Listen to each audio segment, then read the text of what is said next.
அஸ்ஸலாமு அலைக்கும் வரஹ்மத்துல்லாஹி வபரகாத்துஹு. அன்பார்ந்த அனைத்து உறவுகளுக்கும் இனிய மாலை வணக்கம். இன்றைய தினம் மிக முக்கியமான சில செய்திகள் இருக்குது. அதில் முதல் செய்தியாக பார்த்தீங்கன்னா சூக் சால்மியா திடீரென தீப்பற்றி எறிந்திருக்குது. பல கடைகள் தீயால் சேதமாகின காட்சிகள் பதிவாகி இருந்துச்சு. தீயணைப்புத்துறை உடனே விரைந்து வந்து தீய கட்டுப்பாடுகளை கொண்டு வந்திருக்கிறாங்க. இருந்த போதிலும் உயிர்களுக்கு எந்த ஆபத்தும் இல்லை. ஆனாலும் உடைமைகள் நிறைய சேதமாகி இருக்குது அப்படின்ற தகவல் வெளியாகி இருக்குது. கடைகளில், வேலைத்தலங்களில், வியாபார தலங்களில் வேலை செய்யக்கூடியவங்க தயவு செய்து ரொம்ப கவனம். அதே மாதிரி இப்போ புதிய சட்டம் என்னென்னு பார்த்தீங்கன்னா, குவைத்தில் ஏதாவது ஒரு கடைகளோ அல்லது வியாபார தலங்களோ திறக்கணுமாக இருந்தால் அதற்கு முதலாவது நீங்கள் செக் பண்ண வேண்டியது இந்த நாட்டு தீயணைப்பு துறையினுடைய அனுமதி பெறப்பட்டிருக்கா அப்படின்றத கட்டாயம் செக் பண்ணணும். அப்படின்ற மாதிரி இன்றைய தினம் காலையில் நான் செய்தியில் கூட போட்டிருப்பேன்னு நினைக்கிறேன். இன்றைக்கும் நேற்றோ போட்டிருப்பேன்னு நினைக்கிறேன். தீயணைப்புத்துறையுடைய அனுமதி, யாருடைய அனுமதி இருக்கோ இல்லையோ, நீங்கள் நிச்சயமாக தீயணைப்புத்துறையுடைய அனுமதி எடுத்திருக்கணும்.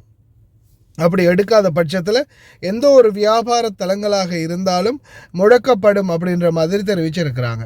அதே போல் இன்னொரு முக்கியமான தகவல், இன்றைக்கி ஷுவைக் பகுதிகளில் தெருநாய் தாக்குதல் ஒன்று நடந்திருக்குது ஒரு தொழிலாளர் வெளிநாட்டவர் மீது.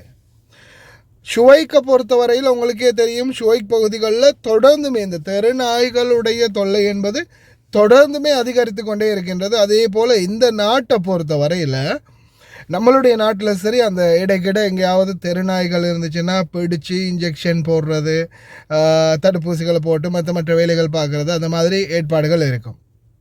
அதே போல் தெரு நாய்களுக்கு உணவு அளிக்கக்கூடியவங்க இப்போ நம்ம நாட்டில் 100க்கு உதாரணத்துக்கு ஒரு 100க்கு ஒரு 1000 பேர் பயந்தாலும் ஒரு 100 பேர் சரி உணவு அளிக்கக்கூடியவங்க இருக்கிறாங்க. தெரு நாய்களை கண்ட உடனே என்ன செய்வாங்க, ஐயோ பாவமே அப்படின்னு ஒரு கையில் இருக்கிற பிஸ்கெட்டோ சரி, இல்லை சாப்பாடோ சரி, இல்லை மிஞ்சிற சாப்பாடோ சரி, எதையாவது ஒன்று தெரு நாய்களுக்கு சரி போட்டு உணவளிக்கக்கூடிய நல்லுள்ளம் கொண்டவங்களும் இருக்கிறாங்க.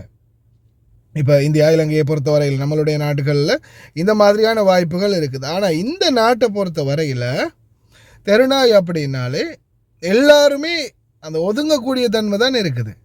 யாருமே பார்த்திங்கன்னா பக்கத்தில் போக மாட்டாங்க. இப்போ வெளிநாட்டவர்கள் யாராவது கொடுத்தாலே தவிர இந்த நாட்டவர்கள் எப்படியுமே கொடுக்க மாட்டாங்க. அதே மாதிரி தெருநாய்கள் என்றாலே அந்த சேட்டை பண்ணக்கூடிய பலரும் இருக்கிறாங்க. ஏன் தெருநாய்களை கண்டா அந்த சும்மா சீன்றது, வண்டியில் போகும்போது ஹார்ன் அடிக்கிறது, எதையாவது எறிகிறது, தனி பாட்டில் எறிகிறது, இந்த மாதிரி சீண்டக்கூடியவங்க தான் நிறைய பேர் இருக்கிறாங்களே தவிர அந்த தெருநாய்களை ஏதோ தன்னால் முடிஞ்சதை பண்ணுவோமே, இல்லை ஒரு சாப்பாடு சரி போடுவோமே அப்படின்னு நினைக்கக்கூடிய அளவுக்கு யாருமே இல்லை.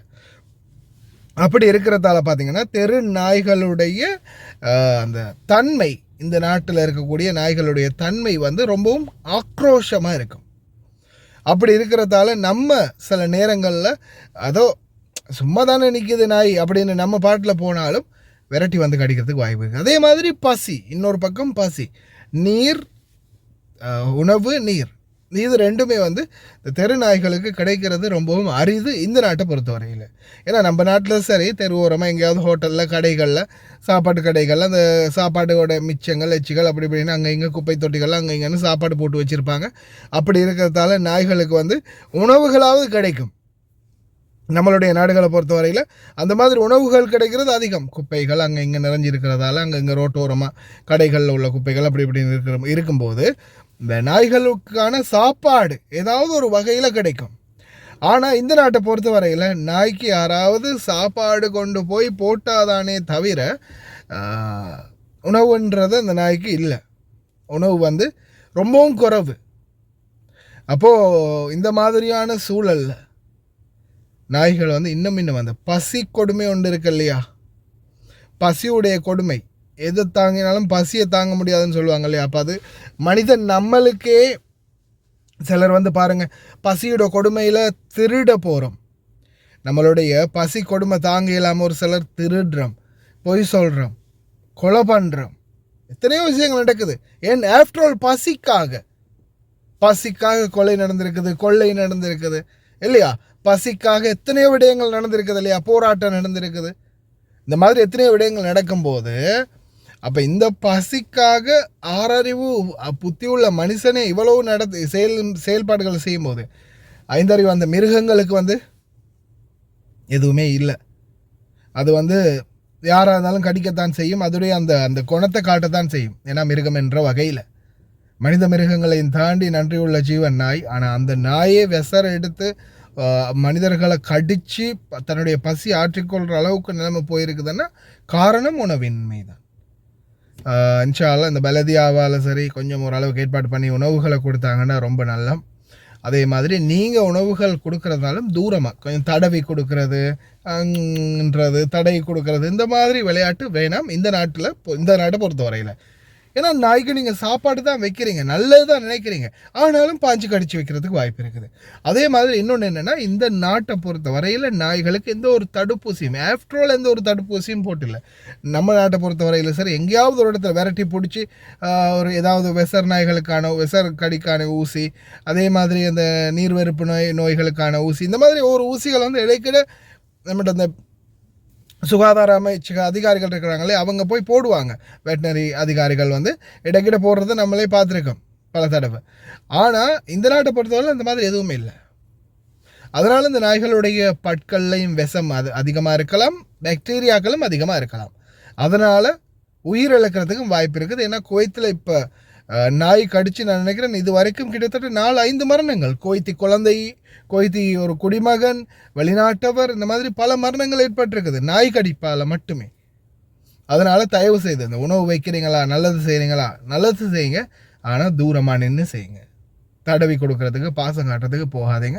எந்த நேரத்தில் வேண்டாலும் அது ரியாக்ட் பண்ணலாம். அதனால் அந்த விடயத்தை முக்கியமாக உங்களுக்கு தெரிவிக்கணும் அப்படின்ற ஒரு நல்ல நோக்கத்துக்காக தான் இந்த வீடியோ கொண்டு வந்தது. ரொம்ப கவனமாக இருங்க. அதே மாதிரி இந்த நாட்களில் ரொம்ப குளிர் அதிகமாக இருக்கும்போது ஃபஹம் எல்லோரும் பாவிப்பீங்க. ஃபஹம் வந்து வாகனங்களுக்குள்ளே இருந்தாலும் சரி, அடைக்கப்பட்ட ஏதாவது ஒரு ரூமாக இருந்தாலும் சரி, கூடாரமாக இருந்தாலும் சரி, உங்களுடைய வீடுகளில் இருக்கக்கூடிய அறையாக இருந்தாலும் சரி, தயவு செய்து ஃபஹம் வந்து உள்ள அப்படியோ நெருப்பு தணலை வச்சுட்டு தூங்காதீங்க. மூடின வாக்கில் ஜன்னல்களை திறந்துருந்தால் ஓகே. ஜன்னல்கள் திறக்காத பட்சத்தில் அந்த புகை உள்ளே நின்று சுவாசத்தை நொடி பொழுதில் இப்படி நம்ம சொடக்கு போகிற அந்த செகண்டில் நம்மளுடைய ஒட்டுமொத்த ஆக்சிஜனையும் விஷமாக மாற்றிடும் அப்படின்னு சொல்கிறாங்க. அதனால் ரொம்ப கவனமாக இருங்க. හායි යාළුවනේ, මෙන්න ඔයාලට ගෙනත් තියෙනවා බැංකට් 6යි. පාට 6කින් මේ 6ම වෙන්නේ KD 10යි. ඔයාලට කඩේකට ගියම් මේ වගේ අඩු මුදලකට කොහෙවත් ගන්න ලැබෙන්නේ නැහැ. මෙන්න බලා ගන්න සයිස් එක.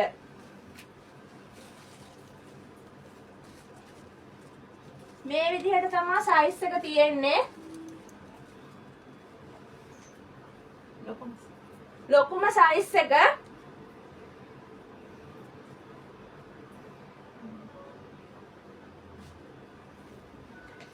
පාට 6ක් තියෙනවා. ඔයාලට කැමති පාටකින් ගන්න පුළුවන්. කුවෙට් එකේ ඕනම තැනකට free delivery.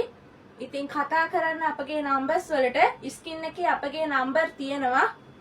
ඉතින් අදම කතා කරලා ඔබගේ order එක අදම වෙන් කරවා ගන්න.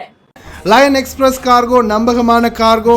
இதோ நீங்களும் தொடர்பு கொண்டு உங்களுடைய கார்கோ பொருட்களை அனுப்பலாம். 90 93 61 67 தொடர்புக்கான இலக்கம் 66 16 84 14. இன்னும் ஒரு இலக்கம் 55 17 27 47. அதே போல் இன்னும் ஒரு இலக்கம் 50 53 79 39. இன்னும் ஒரு இலக்கம் 99 69 84 94.